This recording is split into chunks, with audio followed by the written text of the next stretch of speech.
नमस्कार, मैं हूं दीपाली राणा। आप देख रहे हैं अंतिम बाजी। मार्केट सुबह से एक छोटे से दायरे में ट्रेड करते हुए अभी भी मामूली सॉफ्टनेस देखी जा रही है। 8 अंक नीचे निफ्टी ट्रेड कर रहा है 8859 के लेवल्स पर, और सेंसेक्स में भी 37 अंक की कमजोरी दिख रही है। लेकिन आज बेंचमार्क इंडाइसेस के मुकाबले आउट परफॉर्मेंस दिखी है मिड कैप स्मॉल कैप्स में। लेकिन एक बड़ी खबर, सेबी की आज बोर्ड बैठक, और उस बोर्ड बैठक में कई महत्वपूर्ण डिसीजन लिए गए हैं। सबसे इंपॉर्टेंट डिसीजन, रिट्स में जो निवेश का रास्ता था उसको और आसान किया है। और बारीकियां क्या रही हैं बैठक की, क्या इंपॉर्टेंट डिसीजंस लिए गए हैं, ये जान लेते हैं। तरुण से फोन लाइन पर हमारे साथ मौजूद है। बताइए तरुण। महत्वपूर्ण इन्वेस्टर्स के लिए लिए गए सबसे इम्पोर्टेंट डिसीजन हुआ है कि एसपीआई कैटेगरी 1 और 2 यहाँ पे निवेश कर सकेगी। बड़ा फैसला यहाँ पे सेबी लिया है। दूसरा जो फैसला यहाँ पे सेबी बोर्ड ने लिया है कि जो एसबीआई की जो है वो मल्टीपल डीमैट अकाउंट यहाँ पे इंडिया करेंगे। ये एक बड़ा फैसला यहाँ पे। तीसरा जो रिट्स के माउंट पहले आ गए थे, लेकिन कुछ अमेंडमेंट्स इंडस्ट्री चाह रही थी, और तो यहाँ पे सेबी ने वो अप्रूव कर दिया है। जी, तो यहाँ पर जो तरुण ने इन्फॉर्मेशन बताई उसके मुताबिक सेबी की बोर्ड बैठक में जो महत्वपूर्ण फैसले लिए गए हैं उसमें फैसला लिया गया है रिट्स को लेकर। रिट्स के इनफैक्ट जो कंपनियां रिट्स लेकर आ रही हैं उनके स्टॉक्स पर एक रिएक्शन आया भी। आप देखिए डीएलएफ 2% ऊपर अब आ चुका है। इसी मंथ के स्टार्टिंग में भी खबर आई थी कि जो इंफ्रा इन्वेस्टमेंट फंड्स हैं उसको लेकर आएगी एमईपी इंफ्रा और साथ ही साथ आरबी इंफ्रा, और इन दोनों ही कंपनियों के इंफ्रास्ट्रक्चर फंड को अप्रूवल मिला है। एक इंस्टेंट रिएक्शन शेयरों पर आया है, 14% ऊपर एमईपी इंफ्रा ट्रेड कर रहा है और आरबी इंफ्रा पर भी रिएक्शन आता हुआ दिखा है। तो एक इंपॉर्टेंट खबर, और साथ ही साथ कई और इंपॉर्टेंट डिसीजंस भी लिए गए हैं इस बोर्ड बैठक में। रिट्स और इंफ्रा इन्वेस्टमेंट फंड्स के नियमों को तो आसान किया गया, और इसका एक एडवांटेज ये भी होगा कि जो एफपीआईज हैं उनको डेट मार्केट में एक डायरेक्ट एक्सेस मिल पाएगा। तो इस लिहाज से देखें तो भी एक इंपॉर्टेंट खबर है। और देखिए एक इंस्टेंट रिएक्शन सुबह से ही ये सभी स्टॉक्स पर एक रुझान पॉजिटिव ही बना हुआ था। पूरे ही रियल्टी पॉकेट को देखेंगे तो ब्रिगेड एंटरप्राइजेस, प्रेस्टीज एस्टेट, इन सभी शेयरों में एक अच्छा खरीदारी का मूव था। और इंपॉर्टेंट खबर भी है, हालांकि कई और इंपॉर्टेंट डिसीजंस लिए जाने थे। साथ ही रिट्स एसेट क्लास के अंदर हॉस्पिटल्स और होटल्स को भी लाया गया है।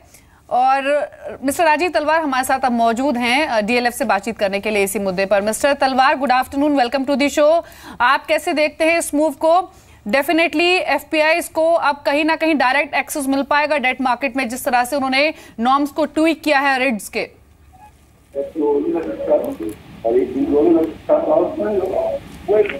हेलो जी मिस्टर तलवार, आप सुन पा रहे हैं?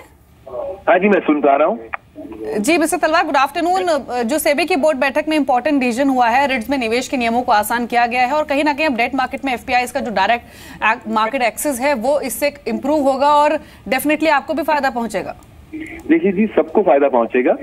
जिनके पास भी कंप्लीटेड और लीज्ड एसेट्स हैं, जो बिल्डिंग्स हैं जो किराए पे हैं, उन सबको फायदा पहुंचेगा, क्योंकि जितना निवेश हो सकता है, बाहर से निवेश आने वाला है, तो वो जो धन निवेश है वो हमारी जो आर्थिक प्रणाली है उसको सुदृढ़ बनाएगा। और इसमें न्यू एसेट्स हैं, क्योंकि 20% इसमें अलाउ किया गया है कि अंडर कंस्ट्रक्शन एसेट्स को बढ़ावा दिया जाए, उसमें भी निवेश किया जा सकता है। तो इससे यही मतलब होगा कि और बिल्डिंग्स बनेंगी और कंस्ट्रक्शन होगी और एम्प्लॉयमेंट होगी, और उतना ही जीडीपी को भी फायदा पहुंचेगा जी। एग्जैक्टली सर, ये भी जानना चाहूंगा, आई मीन इस वक्त वो कंपनियां जो कि कमर्शियल प्रोजेक्ट्स लेके आती हैं, स्पेशली आपके लिए भी सर, मैं ये पूछना चाहूंगा आइसोलेशन में डीएलएफ के पर्सपेक्टिव से, कितना आपके पास अभी ऐसा एरिया है जिसको आप रिट्स के जरिए कैपिटलाइज कर सकते हैं? हाँ जी, जो पहला हम लोगों ने जो फोकस किया है निवेश के लिए, वो है करीबन 20 से 24 मिलियन स्क्वायर फीट, जो कि एक एंटिटी है डीएलएफ साइबर सिटी डेवलपर्स, उसमें है। बाकी और भी है, क्योंकि इसके अलावा भी ऐसी एंटिटीज हैं जिसमें रिटेल एसेट्स हैं, कमर्शियल एसेट्स हैं, तो उनमें भी अभी ये प्रणाली बढ़ सकती है। पर ये पहला सिग्नल था कि एक बहुत बड़ा एक रीट किया जाए, तो उसके लिए जो कार्रवाई चल रही है वो काफी हद तक आगे पहुंच चुकी है। करीबन 1 साल से ऊपर हो गया है, 1 वर्ष से ऊपर हो गया है कि ये कार्रवाई चल रही है और हमें पूरी आशा है कि आने वाले महीनों में आप बहुत बड़ी खबरें सुनेंगे।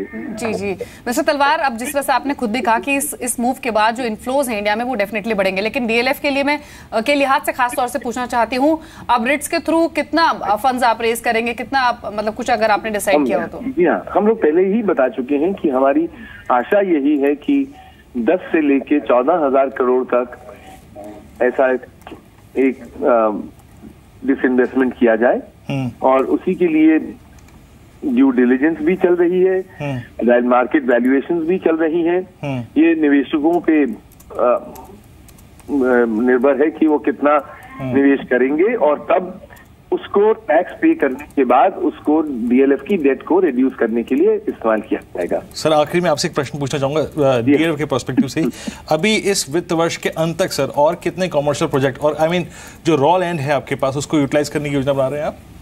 आई थिंक एक बहुत बड़ा हम लोग एक प्रोजेक्ट अनाउंस कर चुके हैं जो कि साइबर पार्क एक बिल्कुल गुड़गांव के सीमा पे है, दिल्ली और गुड़गांव की सीमा पे। वो कोई 2.5 से 3 मिलियन स्क्वायर फीट का प्रोजेक्ट है, तो वो तो अनाउंस हो ही चुका है। बाकी और दिखना पड़ता है, बड़े प्रोजेक्ट्स होते हैं उनके लिए बहुत प्रिपरेशन करनी पड़ती है, उसके बाद ही मार्केट में उतारना पड़ता है, तो हम लोग अभी प्रिपरेशन कर ही रहे हैं। शुक्रिया मिस्टर तलवार, बहुत बहुत शुक्रिया आपका इस पूरी बातचीत के लिए और अपने राय रखने के लिए इस खबर पर भी। तो अगर आप देखें सेबी का महत्वपूर्ण फैसला बोर्ड बैठक कुछ ही देर पहले खत्म हुई थी और आई थिंक इस मुद्दे पे हम थोड़ी सी चर्चा और करेंगे अभी कुछ देर में। बाजार बंद होने के बाद भी अगर आप देखें खास कार्यक्रम होगा आज खास फैसलों पर सेबी के इस बोर्ड बैठक में। लेकिन इस बीच अगर आप देखें जिन स्टॉक्स पे देखिए आप IRB आपकी स्क्रीन पर अगर आप देखें 262 ऑलमोस्ट करीब 5% ऊपर कारोबार कर रहा है। MEP इंफ्रा को देखिए आप, ये करीब 49.25 के स्तर पे। हालांकि ये कंपनी अगर आप देखें लिस्टिंग के बाद से ही लेके अब तक कोई बहुत स्ट्रॉन्ग कॉन्फिडेंस नहीं जुटा पाई है। हालांकि अगर आप देखें रिट्स इस वक्त आई थिंक ये नाम जो है ना ये तमाम इंफ्रास्ट्रक्चर रियल एस्टेट कंपनी को ड्राइव कर रहा है। आपकी स्क्रीन पर आप देखिए स्टॉक्स को कहीं ना कहीं थोड़ा आइडिया था। आप देखिए सुबह से ही अग्रेसिव स्पेस का एकमात्र सेक्टर चल रहा था, वो था रियल्टी आज ही दिवाली 3 दिन से अगर आप देखें ना, आप छोटी छोटी कंपनियां देखिए, ओमेक्स को देखिए आप, यहाँ पर तेजी थी, आप एक वो देखिए क्या कहते हैं पूर्वांकरा प्रोजेक्ट्स को देखिए। और आप खैर मैं इसके बारे में थोड़ा विस्तार में चर्चा करूंगा, लेकिन इससे पहले एक बार थोड़ा सा बाजार को देख लेते हैं। एग्जैक्टली बाजार पे आ जाइए, निफ्टी क्या कर रहा है और निफ्टी बैंक क्या कर रहा है। देखिए अभी निफ्टी कहीं भी जाने के मूड में नहीं है, सिर्फ 7 अंक नीचे 8860 के क्लस्टर पे निफ्टी बैंक पे आई। एग्जैक्टली वो इस वक्त की स्थिति में निफ्टी बैंक आज सुबह से अगर आप देखें तो चलने की कोशिश कर रहा था, अटेम्प्ट ले रहा था, लेकिन अगर आप देखें फेलियर साबित हुआ। समहाउ आई थिंक इसने अभी तक 20,000 के लेवल को होल्ड किया है। राकेश बंसल हमारे साथ हैं बात करने के लिए। राकेश आपकी राय क्या होगी निफ्टी पर और बैंक निफ्टी पर इस वक्त? देखिए वीरेंद्र, काफ़ी पॉजिटिव रहा है। कल के एक स्ट्रॉन्ग अपमूव के बाद एक चीज़ बड़ी क्लियर हुई है कि अब जो सपोर्ट था निफ्टी में 8700 पर, वो ऊपर की तरफ शिफ्ट हुआ है 8750 और निफ्टी के चांसेस ज़्यादा लगते हैं ऊपर में 8940 8945 तक की रैली दिखा सकता है। बैंक निफ्टी ने नीचे में 19,750 के अराउंड एक अच्छा बेस बनाया है। बैंक निफ्टी ऊपर में 20,500 से लेकर 20,600 तक की रैली दिखा सकता है। एज ऑफ नाउ अगर कोई इंडेक्स फ्यूचर बाय करना हो तो मुझे लगता है बैंक निफ्टी को बाय करके चलना चाहिए। जी, आप देखिए कि जो बेंचमार्क इंडाइसेस वो फ्लैट हैं, लेकिन कुछ स्पेसिफिक स्टॉक्स हैं दिग्गजों में भी जो कि एक आउट परफॉर्मेंस दिखा रहे हैं। आशीष मेश्वरी हमारे साथ मौजूद है, बातचीत करेंगे उनसे। लेकिन एक बार आप देख लीजिए रिलायंस इंडस्ट्रीज 1100 के ऊपर अब ये स्टॉक आ चुका है और अगेन 2% का उछाल स्टॉक में अभी भी देखा जा रहा है। रिलायंस इंडस्ट्रीज दिन के ऊपरी स्तरों पर अब 1107 के लेवल्स पर आ चुका है और एक स्ट्रॉन्ग परफॉर्मेंस इसने बीते कुछ सेशंस में दिखाई भी है। आशीष मेश्वरी हमारे साथ मौजूद है, उनसे बातचीत करते हैं। आशीष, गुड आफ्टरनून। मैं रिलायंस पर ही आप कॉमेंट्स लूंगी। हाल ही में जो आउटलुक है रिलायंस को लेकर वो काफी इंप्रूव हुआ है। हमने बीते कुछ सेशंस में जितने भी एक्सपर्ट से बातचीत की है उन सबकी टोन में एक स्ट्रॉन्ग कंफर्ट दिख रहा था रिलायंस इंडस्ट्रीज में इन्वेस्टमेंट के लिहाज से। लेकिन मैं आपसे ये जानना चाहती हूँ कि बहुत लंबी अवधि नहीं, अगर 6 महीने साल भर का नजरिया लेकर चले तो क्या किस तरह का मोमेंटम आप एक्सपेक्ट कर रहे हैं रिलायंस में? मैंने जी 6 महीने से 1 साल का नजरिया कोई लेके चलता है रिलायंस इंडस्ट्रीज में तो 1300 से 1400 के लेवल्स बिल्कुल पॉसिबल है। अब उसके लिए 2 बातें कि जो एक ऑप्टिमिज्म है उनके कोर बिजनेस को लेकर वहाँ पर बिल्कुल क्लैरिटी है, क्योंकि जो पेट्रोकेमिकल बिजनेस है वो काफ़ी अच्छा परफॉर्म कर रहा है, तो जिसके चलते जो कैश फ्लोज है कंपनी के काफ़ी रोबस्ट रहेंगे। इसके अलावा पिछले 1.5-2 साल से आप देखिए जो जियो के लॉन्च को लेकर अनसर्टेनिटी थी वो भी खत्म हो गई है और अभी ऑलमोस्ट यदि आप माई जियो ऐप को डाउनलोड करने की कोशिश करें तो 10 मिलियन लोगों ने ऑलरेडी डाउनलोड किया है। तो करीब 1 करोड़ से ज़्यादा सब्सक्राइबर जो उनके 10 करोड़ का टारगेट है उसमें उनके पास शॉर्ट टर्म में ऑलरेडी आ चुके हैं। तो मेरा मानना है ये सारी चीज़ें एक ऑप्टिमिज्म देती है रिलायंस इंडस्ट्रीज के स्टॉक को लेके, जिसने काफ़ी समय अंडर परफॉर्म किया है और अब इसके परफॉर्म करने का समय आया है। तो 1300 रुपये का मिनिमम टारगेट 6 महीने में रिलायंस इंडस्ट्रीज में पॉसिबल है। ओके, वाकई अगर आप देखें एक डिसाइसिव ब्रेकआउट है। और देखिए जैसे दिवाली हम 3 दिन से बात ही कर रहे थे कि इस बार रिलायंस कुछ डिफरेंट है, कुछ डिफरेंट लग रहा है। और देखिए मार्केट का मूड कैसा भी रहे, वो डेली अपना 2% बढ़कर बंद हो जाता है पहले 3-4 सेशन। और इंडेक्स को देखिए इसने सहारा भी दिया। जरा प्लीज एक बार रिलायंस का फ्यूचर दिखाएंगे आप, एग्जैक्टली रिलायंस फ्यूचर्स क्या कर रहे हैं। और आई थिंक मैं थोड़ा सा ना आपको डिस्क्राइब, देखिए इस वक्त स्टोरी रिलायंस है स्टोरी, और एक रिट्स। अनफॉर्चुनेटली दोनों ही नाम अगर आप देखें आज से शुरू होते हैं। रिलायंस में 2.5 लाख शेयर का एडिशन, आई थिंक ये एडिशन बहुत तो नहीं है, लेकिन आई थिंक ये अगर एक बार अच्छी डिसाइसिव क्लोजिंग दे देना इसके ऊपर। मैं जरा एक बार थोड़ा सा इसके ऑप्शन स्टैटिस्टिक्स देखना चाहता कि क्या हुआ है यहाँ पर इसके फ्यूचर्स में। जैसे कि आपने देखा कि बहुत सब्सटेंशियल गेन नहीं है, करीब 1.25%। और अगर आप इसके ऑप्शंस को देखें, नहीं आई मीन माफ कीजिएगा अभी आ नहीं रहे वो आंकड़े। राकेश आपकी अप्रोच क्या होगी टेक्निकली इस पर? सर टेक्निकली वीरेंद्र, मैंने पहले भी मेंशन किया था 1074 के ऊपर स्टॉक ट्रिपल टॉप तोड़ के एक नई टेरिटरी पे एंटर करा है और 1200 की तरफ स्टॉक जा रहा है। किसी भी करेक्शन पे स्टॉक को बाय करके चलना चाहिए। एक और चीज देखिए आप जरा प्लीज एक बार एडीजे समूह के स्टॉक्स को दिखाइए, वहां पे क्या हो रहा है। लेट्स कंपेयर कि यहाँ पे दोनों समूह में क्या हो रहा है। रिलायंस कम्युनिकेशन बैकफुट पे 48.15 पे लगभग ½ % नीचे कारोबार कर रहा है। और अगर आप बाकी का आप देखिए तो रिलायंस कैपिटल डूइंग वेल 9 रुपये ऊपर है, उसके बाद रिलायंस इंफ्रा करीब 3.25 रुपये ऊपर, करीब ½ % ऊपर है। आशीष, ये एडीजे स्पेस में आई थिंक वाइब्रेंसी काफ़ी अच्छी खासी है। और राणे समूह के स्टॉक्स को देखिए, वहाँ पर काफ़ी स्ट्रॉन्ग मूव है। फिर अगर आप देखिए तो भारत फौज जैसे स्टॉक्स में अगर आप देखें और इसके समूह के स्टॉक्स में काफ़ी तेज़ी थी। कोई खास डेडिकेटेड आई मीन चंक जो आपको इस वक्त बहुत पसंद आ रहा हो, and specially your take on I think रानी गमू के समूह के स्टॉक्स पे?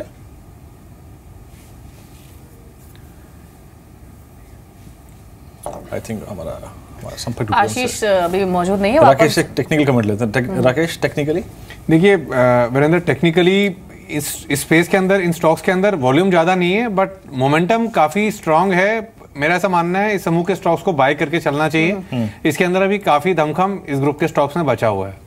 जी, इसके अलावा भी रियल एस्टेट स्टॉक्स तो परफॉर्म कर ही रहे हैं। अभी हमने बातचीत की बीती शो के शुरुआत में MEP Infra, RB Infra, DLF, Prestige Estate, ये सब चल रहे हैं। लेकिन आप देखिए होटल शेयरों को, वहां भी एक एक्सटेंडेड बाइंग अभी दिखी है। और अभी हम बात कर भी रहे थे सेबी नॉट की। सेबी ने जो अप्रूवल दिया है, रिट्स के जो नियम आसान किए हैं। और अब एक नई डेवलपमेंट ये हुई है कि होटल और हॉस्पिटल्स ये भी अब रिट्स के दायरे में आएंगे। और आप देखिए होटल शेयरों को रिएक्शन एक स्पाइक आया है और ये सभी शेयर्स अब दिन के ऊपरी स्तरों पर आ चुके हैं। वाइसरॉय होटल 10% ऊपर है, रॉयल लॉकेट इंडियन होटल्स में भी 4% तक का मूव देखा जा रहा है। आशीष, ये भी रियल स्टेट या फिर इंफ्रा स्पेस के जो स्टॉक्स हैं, इनमें जो ये रिएक्शन देखा है रिट्स की खबर आने के बाद, आप एग्जैक्टली क्या कर रहे हैं इन शेयरों पर? एक अच्छी डेवलपमेंट है नो डाउट। 20% का आप जो अमाउंट है रिट्स के द्वारा रेज किया हो उसे आप अंडर कंस्ट्रक्शन प्रोजेक्ट्स पर यूज कर सकते हैं। और कैश क्रंच इंडस्ट्री है जिसको मच नीडेड बूस्ट मिलेगा। बिल्कुल, मैं आपकी बात से सहमत हूँ। काफी कैश क्रंच है इंडस्ट्री में। और इनफैक्ट आज की परिस्थितियां देखें तो होटल यदि आपको कोई कंस्ट्रक्ट करना हो तो उसके लिए लोन, बैंक से लोन मिलना भी ऑलमोस्ट नेक्स्ट टू इम्पॉसिबल है। तो अब इन सारे फैक्टर्स के चलते जब होटल और इसमें हॉस्पिटल को भी इनकॉर्पोरेट कर लिया है तो एक पॉजिटिव डेवलपमेंट है। इसके अलावा ओवरऑल ऑफिस स्पेस भी देखें वीरेंद्र, तो करीब 250 million square feet space available है जो रीट के अंदर आ सकता है।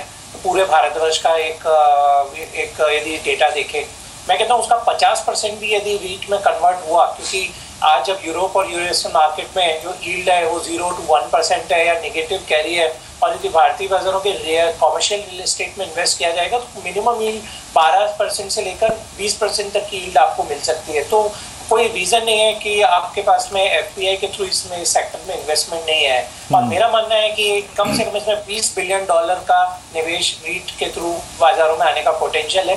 तो अब ये एक समय की बात है कि अब ये 3 महीने 6 महीने में कब निवेश शुरू होता है।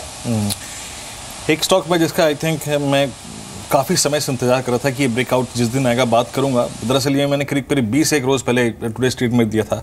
केशोराम को देखिए, उस दिन हमने बात की थी कि यार वेट करो 152 के ब्रेकआउट का। और देखिए कल ये ब्रेकआउट आया, हालांकि उसे कंफर्मेशन नहीं कह सकते थे, क्लोजिंग अच्छी थी, लेकिन अब आप इसे एक डिसाइसिव ब्रेकआउट की संज्ञा दे सकते हैं। याद रखिए ये प्राइस 164.80 ये इसका 2012, 13, 14, 15, 16 यानी 5 साल का सबसे सर्वोच्च स्तर है। और आई थिंक सीमेंट और टायर्स पेश दोनों का समावेश है इसमें। याद रखिए इस कंपनी में आप ये नहीं कह सकते कि ये टायर कंपनी है सिर्फ या फिर सीमेंट कंपनी ही है, लेकिन इस वक्त का सबसे सबसे बेहतरीन ब्रेकआउट है, सबसे लास्ट में पार्टिसिपेट किया। इसने ना सीमेंट की रैली में पार्टिसिपेट किया ना इसने टायर की रैली में पार्टिसिपेट किया। इसको कैसे देखते हैं राकेश इस चार्ट को? देखिए चार्ट्स पॉजिटिव हैं, 150 रुपये के ऊपर एक बड़े चार्ट्स पर एक बड़ा ब्रेकआउट देखने को मिला है वीरेंद्र। साथ में इस कंपनी को स्पेसिफिकली हमने इसका विजिट भी करा था। It's a turn around company, 3 से 4 साल का नजरिया बना के हमने अपने क्लाइंट्स को इसमें निवेश करने की सलाह दी है। 110 साल पुरानी कंपनी है, 450 से 500 के लक्ष्य के लिए 3 साल का व्यू बना के स्टॉक को खरीदना चाहिए। एक बार मोरपन लैबोरेटरीज को देख लीजिए, सुबह से ये स्ट्रॉन्ग था स्टॉक और अब ऊपरी स्तरों से थोड़ा सा नीचे आया है, एकाएक ये स्टॉक नीचे स्लिप हुआ है और अब सिर्फ 6% ऊपर ट्रेड कर रहा है। सुबह खबर भी थी कि पिरामल ग्रुप जो है वो कंपनी का ओटीसी बिजनेस एक्वायर कर सकती है और अब कंपनी ने डिनाई किया है इन सभी खबरों का। उन्होंने कहा है कि ओटीसी बिजनेस को बेचने का कंपनी का कोई प्लान नहीं है। लेकिन राकेश मोपन लैब पे तो चलिए खबर का इंपैक्ट था, इसके अलावा भी शरण बायो, आरती इंडस्ट्रीज समेत बहुत सारे ऐसे छोटे फार्मा स्टॉक्स हैं जिन्होंने आज नहीं बीते कुछ सेशंस में एक अच्छा मूव दिया है। कोई ट्रेड जो आप अभी रेकमेंड कर रहे हैं छोटे फार्मा स्टॉक्स में से? नहीं दीपाली, हम बड़े फार्मा स्टॉक्स को ही रिकमेंड कर रहे हैं। बड़े फार्मा स्टॉक्स में ग्लेनमार्क फार्मा टॉप पिक है, 897 का स्टॉप लॉस, 980 का टारगेट। इसके बाद डीवीज लैब को खरीदने की राय है, 1295 का स्टॉप लॉस, 1400 का टारगेट। एज ऑफ नाउ हमारी जितनी भी फार्मा स्पेस में बुलिश है और हमने अपने क्लाइंट्स को फ्रंटलाइन फार्मा में ही अभी तक बाय कॉल्स दिए हैं। चलिए इस बीच एक और फंडामेंटल विशेषज्ञ दलजीत कोहली हमारे साथ हैं। दलजीत जी नमस्कार, कार्यक्रम में स्वागत है। दलजीत जी अभी अगर आप देखें 2 स्टोरीज हैं मार्केट में और इस वक्त जो हिट कर रही हैं वो है रिट्स, और रिट्स के जरिए पैसा जुटाना, उसके नियमों को आसान करना, और आई थिंक ये कहीं ना कहीं रियल एस्टेट कंपनियों के लिए एक नई अगर आप देखें सांस लेने की जगह है, जो घुटन से महसूस कर रहे थे ना, specially for their commercial projects. और एक रिलायंस जो कि स्ट्राइक कर रहा है अपने 52 हफ्तों के नए हाई को 1100 के ऊपर कैपिटलाइज करता हुआ। कौन सी स्टोरी ज़्यादा अच्छी लग रही है आपको इस वक्त चेज करने लायक? अगर देखिए आप लॉन्ग टर्म के लिए इन्वेस्ट करना चाहते हैं, पोर्टफोलियो में इन्वेस्टमेंट रखना चाहते हैं तो रिलायंस इंडस्ट्रीज़ है, और ये मोमेंटम का फ़ायदा लेना है कुछ दिनों के लिए। ट्रेडिंग कॉल जैसे IRB वगैरह या MEP इंफ्रा, ये जो इंफ्रा की कंपनीज हैं तो उसमें एक मोमेंटम आ गया है। मेरे ख्याल से ये न्यूज़ बहुत दिनों से पहले से पता है। जैसे हम लोगों ने भी IRB में कुछ 220-25 रुपये के आसपास एक बार रीट्रेड किया था, क्योंकि ये आने वाला ही था कि इन्वेस्टमेंट ट्रस्ट आने वाला है, तो उसमें जो ट्वीकिंग चाहिए थी वो आज शायद हो गई है। तो आई थिंक बल्कि अब तो उसमें प्रॉफिट बुक करने का टाइम आ गया, बिकॉज जो by on rumour cell on news वाला जो कॉन्सेप्ट है उसको फॉलो करना चाहिए। लेकिन रिलायंस के केस में मेरे ख्याल ऐसा नहीं है कि वहाँ पे कोई रूमर्स वगैरह पे काम हो रहा है। वहाँ पर actually fundamentally things are changing strongly. तो हमारा व्यू है कि रिलायंस पे जो है लॉन्गर टर्म इन्वेस्टमेंट के लिए ज़रूर लेना चाहिए इसे। जी आशीष, ये L&T टेक्नोलॉजी की लिस्टिंग के बाद अब क्या सलाह दे रहे हैं क्लाइंट्स को? थोड़ा जब IPO आया था तब हाई वैल्यूएशंस को लेकर थोड़े से कंसर्न्स थे। आज लिस्टिंग फीकी हुई, सिर्फ 7% के प्रीमियम पर ये लिस्ट हुआ था और उस स्ट्रेंथ को भी होल्ड नहीं कर पाया, अब महज 3% ऊपर है। अब क्या करना चाहिए जिन्होंने इस IPO में निवेश किया और अभी भी लिस्टिंग लेकर नहीं निकले हैं? दूसरी डिसअपॉइंटिंग लिस्टिंग है L&T ग्रुप की तरफ से। पिछला भी IPO जो उनका L&T इंफॉर्मेशन टेक्नोलॉजी भी डिस्काउंट पे कोट कर रहा है, और इसमें भी मेरा मानना है कि हाइट काफ़ी था, बिजनेस मॉडल पे भी काफ़ी कन्विक्शन था, पर क्योंकि प्राइसिंग काफ़ी अग्रेसिव थी तो इन्वेस्टर के लिए बहुत ज़्यादा टेबल पे था नहीं होल्ड करने के लिए। तो मुझे लगता है कि जो भी प्रॉफिट मिल रहा है एक बार के लिए मुनाफा वसूली अभी हो रही है, और अब ये स्टॉक बिल्कुल 870 तक भी जा सकता है। तो मेरा मानना है यदि आपको अभी 23 से 25 रुपये का मुनाफा मिल रहा है इस स्टॉक में, एक बार निकाल।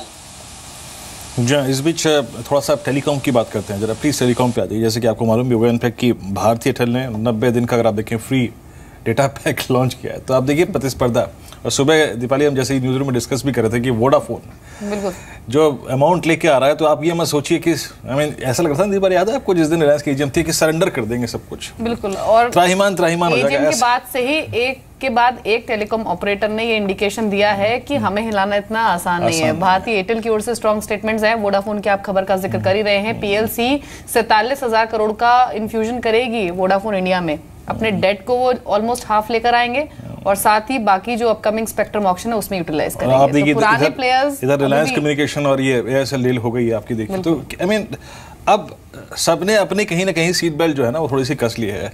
ये दलजीत जी आप कैसे देखते हैं? आई मीन वाकई I mean frankly speaking as a viewer, अगर मैं भी किसी टीवी चैनल को देख रहा होता ना उस दिन जिस दिन एजीएम चल रही थी, उसके बाद लग रहा था कि भाई 9% आपका आइडिया साफ हो गया, 8% आपका भारती साफ हो गया, टाटा कम्युनिकेशन बहुत नहीं टूटा था। ऐसा लग रहा था कि यार अब तो उसको कंप्लीटली अवॉइड कैटेगरी में प्लेस कर देना चाहिए। बट नाउ आपको लगता है कि ये सोच सही होगी कि इसको कंप्लीटली अवॉइड कैटेगरी में रख दो आप? जी हाँ, अब तो और ज़्यादा कंफर्म हो गया कि आपको अवॉइड ही करना चाहिए, क्योंकि हमारा यही डर था। जब अगर आपको याद होगा कि बहुत समय पहले हमने बात किया था कि अब की बार जो इनकम्बेंट आ रहा है वो स्ट्रांग है और जिनके साथ फाइट है वो भी उतने ही स्ट्रांग है। तो जब स्ट्रांग दिग्गज आपस में लड़ेंगे तो उसकी फाइट कितनी लंबी जाएगी और कितनी ख़राब होगी उसका कहना बहुत मुश्किल है। तो मुझे लगता है कि जैसा अगर हम ऐसा नहीं मानना चाहिए कि ये लोगों ने सीट बेल्ट टाइट कर ली तो सब एक दूसरे के लिए छोड़ देंगे, ऐसा कुछ नहीं होएगा। हो सकता है कि और ज़्यादा कंपटीशन बढ़ेगा तो एक दूसरे को काट पीट में जो लगे रहेंगे तो उसमें फिर इन्वेस्टर का पैसा नहीं बन सकता है। तो मेरा ख्याल है कि इस समय ये सेक्टर से दूर ही रहना ज़्यादा समझदारी रहेगी। जी आशीष, भारत फोर्ज पर अभी आपकी राय क्या है?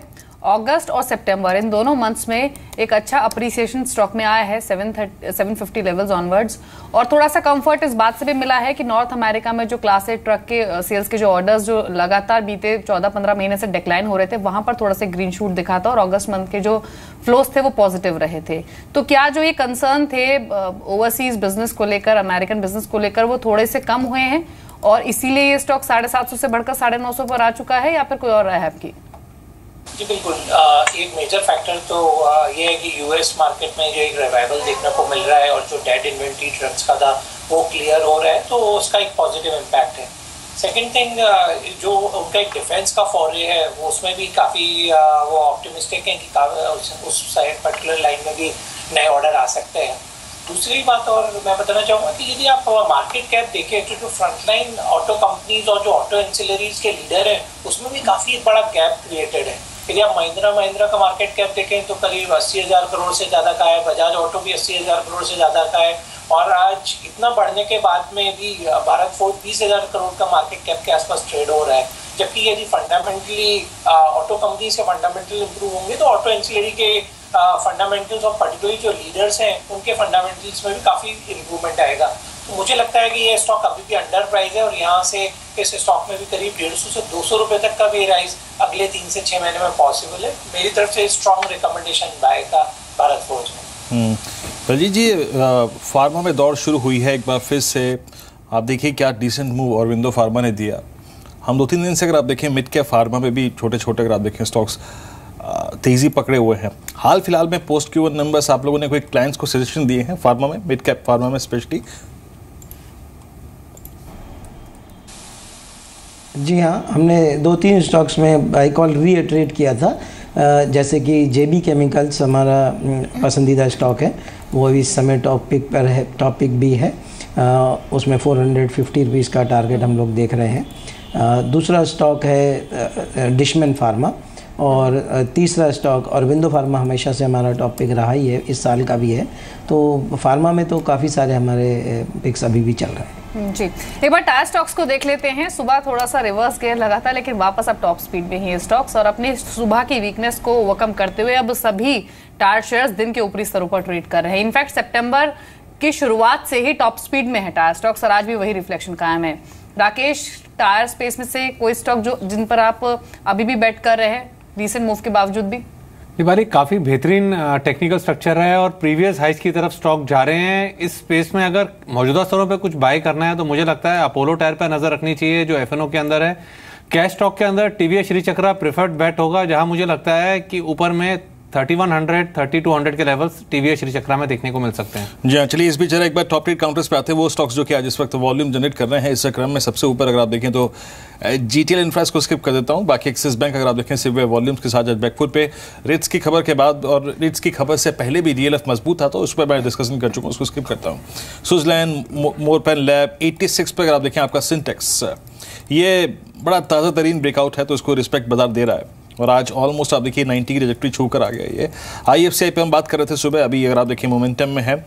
और एक IRB इस पे बात कर चुके हैं, RCAP पे बात कर चुके हैं। आगे बढ़ते हैं, L&T टेक्नोलॉजी आपकी स्क्रीन पे 880 के स्तर पे दिवाली भी बात कर चुकी हैं, इसको भी स्किप करता हूँ। लेट्स टेक REC, यहाँ से ये पकड़ में आया, ये ठीक लग रहा थोड़ा सा बात करने लायक। REC का याद रखिए ये यस ऑलमोस्ट ये 10 मंथ हाई है। ये आशीष REC PFC ये तो आई थिंक ऑलमोस्ट पेयर पे चलते हैं, बट आई थिंक मैं सुबह भी डेरिवेटिव्स की स्टैटिस्टिक्स देख रहा था कि पावर स्पेस पूरा का पूरा, चाहे वो REC हो, PFC हो, CESC हो, ये काफ़ी वाइब्रेंट है पहले से काफ़ी ज़्यादा। ये OI खींच रहा है काफ़ी।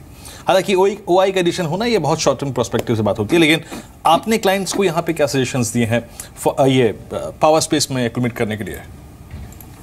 और सकते कि जो NBFCs हैं, जो फाइनेंस कंपनीज है, उनके पास जो इतना सारा काम है अभी कि वो पूरा मैनेज नहीं कर सकते हैं, मतलब ये पोजीशन है आज पावर सेक्टर में। सेकेंड थिंग, जो रिफॉर्म्स हुए पावर सेक्टर में, उसके बाद जो मेजर बेनिफिशरी हैं वो PFC REC जैसी कंपनी आई हैं। तो कोई रीज़न नहीं है कि इन पर्टिकुलर इस सेक्टर के लिए स्टॉक है जिनका आप यदि 50 दिखाई देखें तो पहले करीब 290-95 के आसपास से REC ट्रेड करता था, वहाँ से 150 रुपये तक का लेवल जैसे स्टॉक नहीं छुआ और उसके बाद से अभी कंटिन्यूस एक्यूमुलेशन जोन में है। तो मुझे लगता है कि अभी भी जो 52 हफ्तों का उच्चतम स्तर करीब 290 के आसपास है, वहाँ तक स्टॉक में जाने का बिल्कुल पोटेंशियल।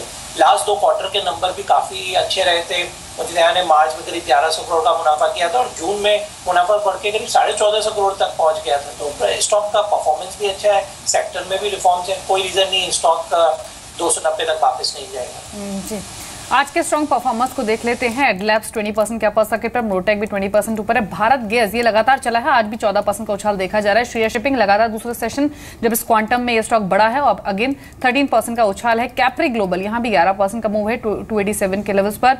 एक आज का जो स्टार परफॉर्मर रहा वो SRF का शेयर रहा, सुबह से ही मजबूत था स्टॉक और अब भी करीब 9.5% के गेंस के साथ दिन के ऊपरी स्तरों पर ट्रेड कर रहा है। एक आप देखिए रूबी मिल्स 8.5% का मूव है। Daljeet, small cap mid cap में जो आउट परफॉर्मेंस दिख रही है वो आगे भी बरकरार रहेगी ऐसा ज्यादा जानकार मानते हैं, लेकिन इस आउट परफॉर्मेंस को प्ले करने के लिए कौन से स्टॉक्स होंगे जो आप रेकमेंड करेंगे हमारे व्यूअर्स को?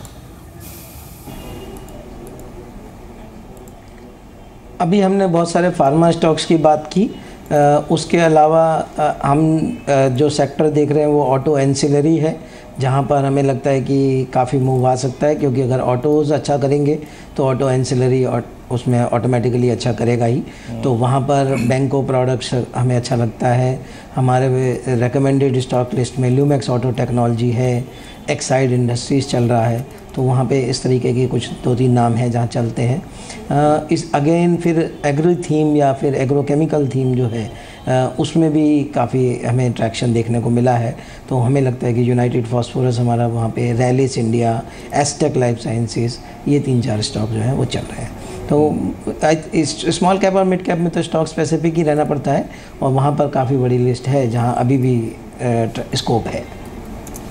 जी हाँ, चलिए थोड़ा सा बात करते हैं लॉजिस्टिक्स का स्टॉक्स की। और क्योंकि अगर आप देखें जीएसटी काउंसिल की आज दूसरी बैठक थी और देखिए मोटे तौर पे तो बैठक थी है, लेकिन सारी निगाहें जो होंगी अब अगली तारीख पर होंगी जब होगा जीएसटी के दर पर विचार, उस पर सहमति बनने की कोशिश की जाएगी। हालांकि 30 तारीख को अगली बैठक है और फिर अक्टूबर में भी बैठकों का दौर चलेगा 17-18 तारीख को मेरे ख्याल से।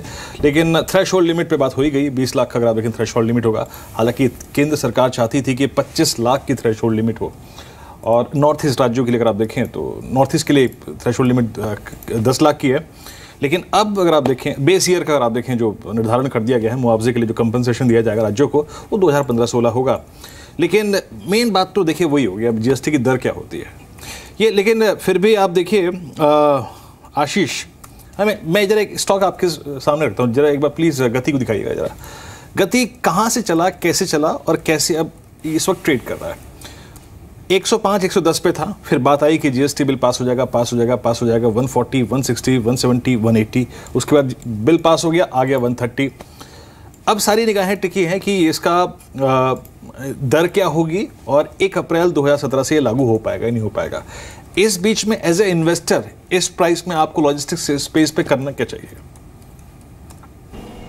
स्टॉक मेरा मानना है कि सबसे पहले तो बहुत ज़्यादा वोलेटाइल है। सेकेंड, इस पूरी रैली में इनफैक्ट लॉजिस्टिक्स स्टॉक्स ने कोई पार्टिसिपेशन नहीं किया।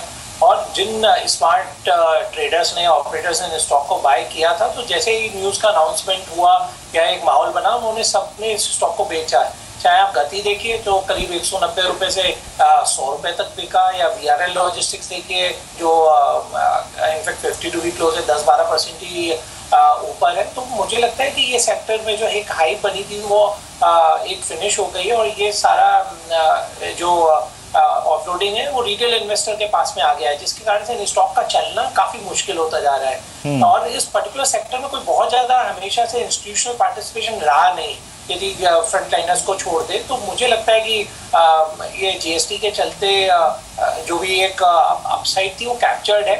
स्टॉक इस पूरे सेक्टर को अवॉइड करने की सलाह है। जी चलिए, आइए इस बीच अगर आप देखें आज दूसरी बैठक के बाद वित्त मंत्री श्री अरुण जेटली ने क्या कहा, ये सुनते पहले एक बार उनको।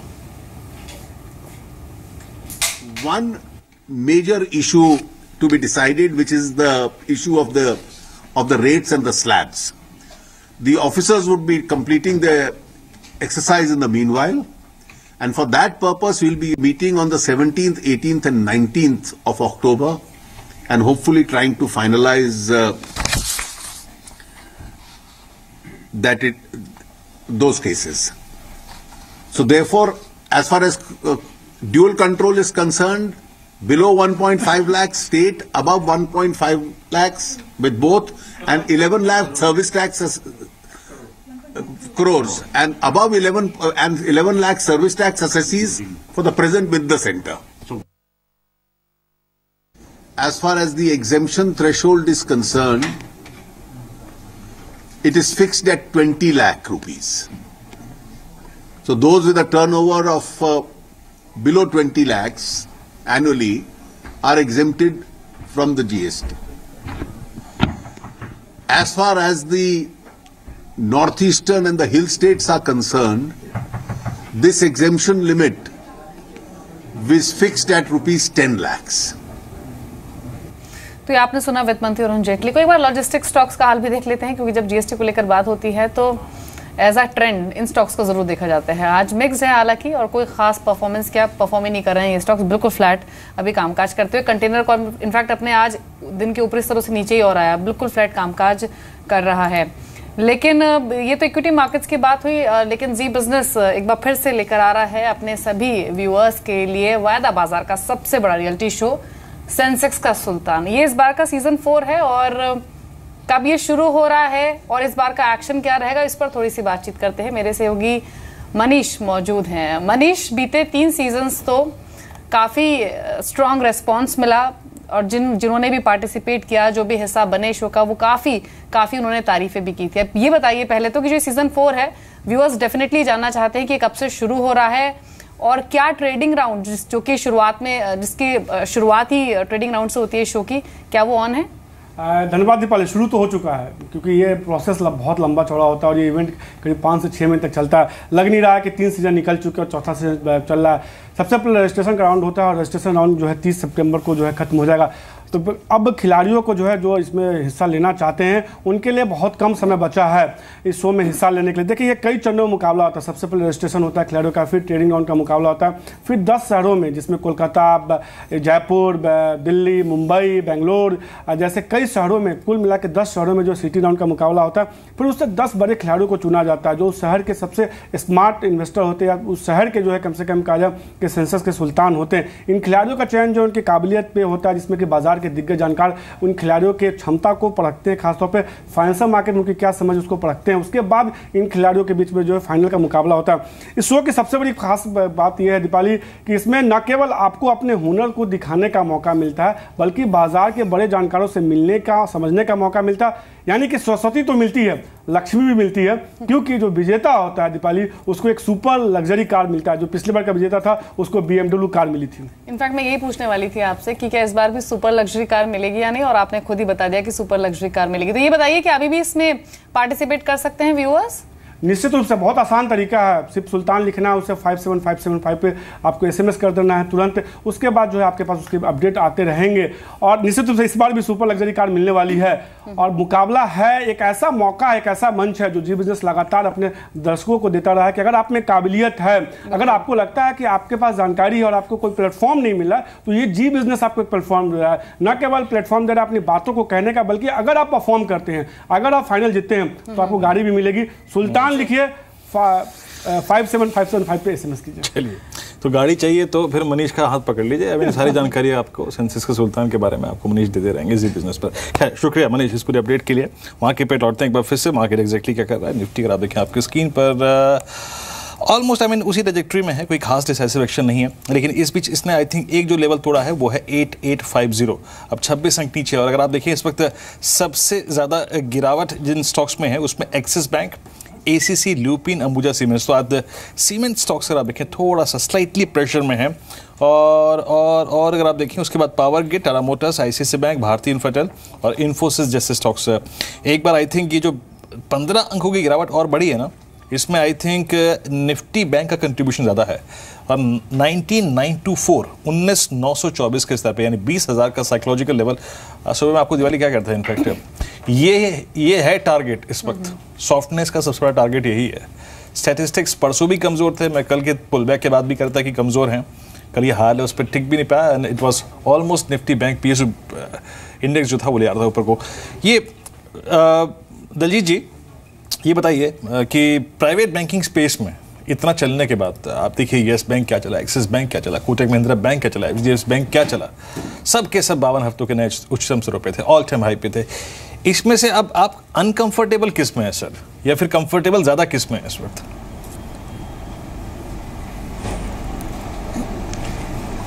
ये सही है कि कंफर्टेबल ज़्यादा किस में है, क्योंकि वो एक आधा ही है।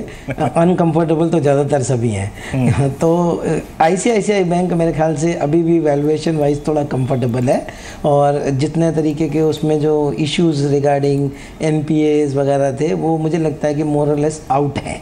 पता है, ये नहीं कह रहे हैं कि वो ऑलरेडी फैक्टर्ड इन हो गए, बट कम से कम ये मालूम है कि इससे ज़्यादा डिटोरेशन शायद अब नहीं देखने को मिलेगा। तो मुझे लगता है कि ICICI बैंक यहाँ पर एक बेस बनाएगा और फिर यहाँ से आगे बढ़ना चाहिए उनको। अभी ये जो ICICI प्रू लाइफ का लिस्टिंग है उसका एडेड एडवांटेज मिलेगा, तो वहाँ पर थोड़ा कंफर्ट है। बाकी मुझे, और एक्सिस बैंक अभी थोड़ा करेक्शन के बाद थोड़ा कंफर्टेबल हुआ है। हमारा टारगेट वहाँ पे 630 रुपीज़ का है, वो बाई रेटिंग पहले से चल रहा था, वो अभी भी है। अदरवाइज़ मुझे लगता है कि ज़्यादातर सब ओवर प्राइस्ड हैं। जी, अब एक और मेहमान हमारे साथ मौजूद हैं, मिस्टर RS लूना हमारे साथ मौजूद हैं, एक्स ED हैं सेबी के। Mister Luna, good afternoon, welcome to the show. आज सेबी की बोर्ड बैठक हुई, कई इंपॉर्टेंट डिसीजन उसमें लिए गए हैं और सबसे महत्वपूर्ण डिसीजन लिया गया है कि जो उन्होंने रिट्स और इंफ्रा इन्वेस्टमेंट फंड्स के लिए जो फंड्स रेज किए जाते हैं उनके नॉर्म्स को ट्वीक किया है। और डेफिनेटली इसको एक अच्छी डेवलपमेंट के तौर पर इसलिए भी देखा जा रहा है क्योंकि डेट मार्केट से अब कहीं ना कहीं जो FPIs का एक्सेस होगा वो और डायरेक्ट हो जाएगा और कन्वीनियंट हो जाएगा। जो कदम उठाए गए हैं वो कितना जरूरी थे फ्लोज को इंप्रूव करने के लिए इंडिया में, और आपके कमेंट्स क्या हैं?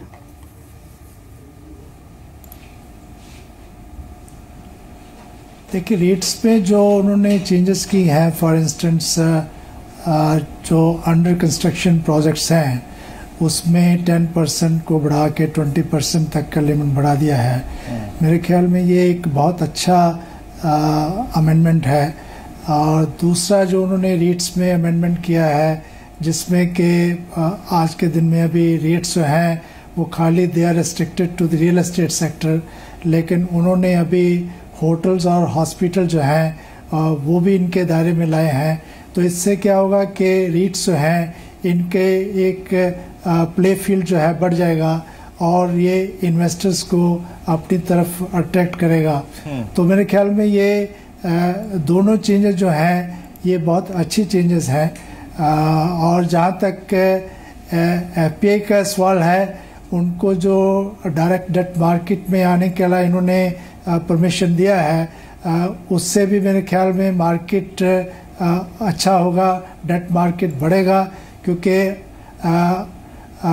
अभी जो है FPI जो है उनको नेसेसरली ब्रोकर के थ्रू इस पे मार्केट में आना पड़ता है, और which entails lot of brokerage expenses ये अगर ख़त्म होगा तो नेचुरली उनका इंटरेस्ट इंडियन मार्केट में बढ़ेगा और कॉन्सिक्वेंटली ये इंडियन मार्केट में जो डेट मार्केट है ये बढ़ेगा। सर एक और चीज़ पूछना चाहता था कि जैसे कि आपने कहा कि एफपीआईज के अगर आप देखें आई थिंक जो कारोबार करने के तरीके हैं उस पर जो सेबी ने निर्णय लिया है उससे डेफिनेटली डेट मार्केट पे इम्पैक्ट पड़ेगा। सर डेट मार्केट को और मैच्योर करने के लिए, वहाँ पर लिक्विडिटी और बढ़ाने के लिए, वहाँ पे पार्टिसिपेशन और बढ़ाने के लिए ये फैसले इनफ हैं, काफ़ी हैं, या फिर अभी और कुछ शायद निर्णय लिए जाना चाहिए ताकि आपकी जो तरलता है डेट मार्केट में, पार्टिसिपेशन है, उसको और बढ़ाया जा सके?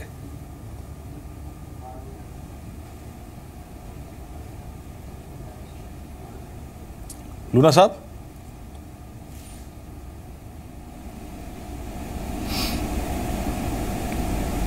हेलो सर मेरी आवाज मिल रही है आपको? I couldn't get you. Sir मेरी आवाज मिल पा रही है आपको? आई थिंक हमारा संपर्क उनसे टूट गया। चलिए उनसे सबक दोबारा साधने की कोशिश करूंगा।